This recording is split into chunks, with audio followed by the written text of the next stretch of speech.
2030 সালে 65 লক্ষ metric ton মাছ উৎপাদনে আমাদের লক্ষ্যমাত্রা আমরা ঠিক করেছি। বাঁশের খাঁচার ভেতরে প্রবহমান নদীতেও মাছ চাষের একটা প্রযুক্তি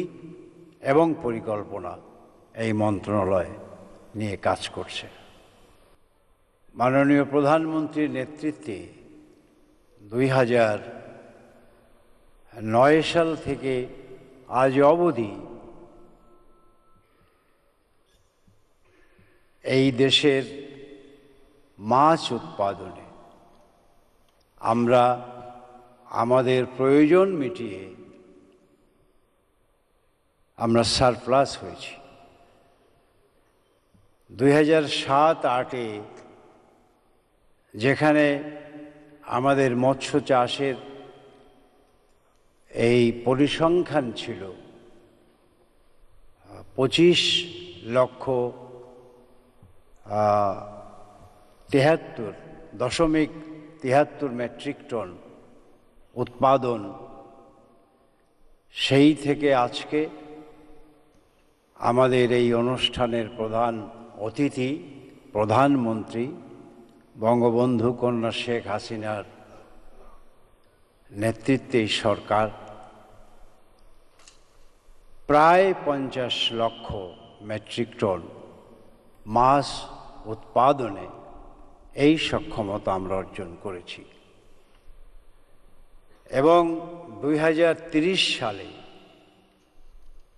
65 লক্ষ মেট্রিক টন মাছ উৎপাদনে আমাদের লক্ষ্যমাত্রা আমরা ঠিক করেছি এবং 2041 সালের যে স্মার্ট বাংলাদেশ গড়বার প্রত্যয় আমাদের প্রিয় নেত্রী ঘোষণা করেছেন এবং এই জাতি সেই 41 সালের স্মার্ট বাংলাদেশ দেখবার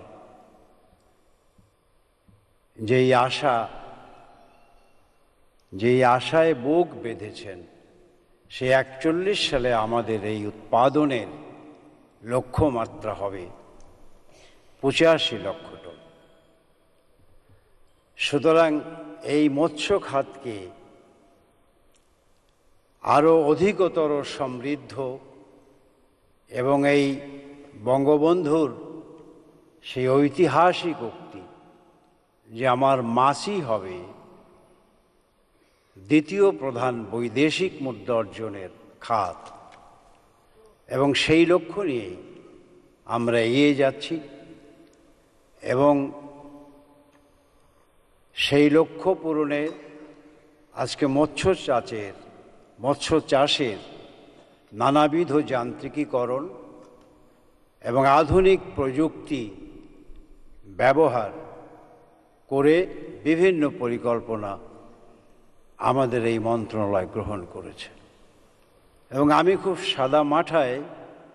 বিশ্বাস করি যে আজকে আমাদের যে 400টি অভয়াশ্রম আছে, এই অভয়াশ্রমগুলো আমরা যদি বাড়াতে পারি, আমাদের এই বাংলাদেশের খাল বিল নদী নালা সমস্ত কিছুতে যদি আমরা এমনকি আমাদের একটি নতুন প্রযুক্তি উদ্ভাবন করতে যাচ্ছে যে বাঁশের খাঁচার ভেতরে প্রবহমান নদীতেও মাছ চাষের একটা প্রযুক্তি এবং পরিকল্পনা এই মন্ত্রণালয় নিয়ে কাজ করছে।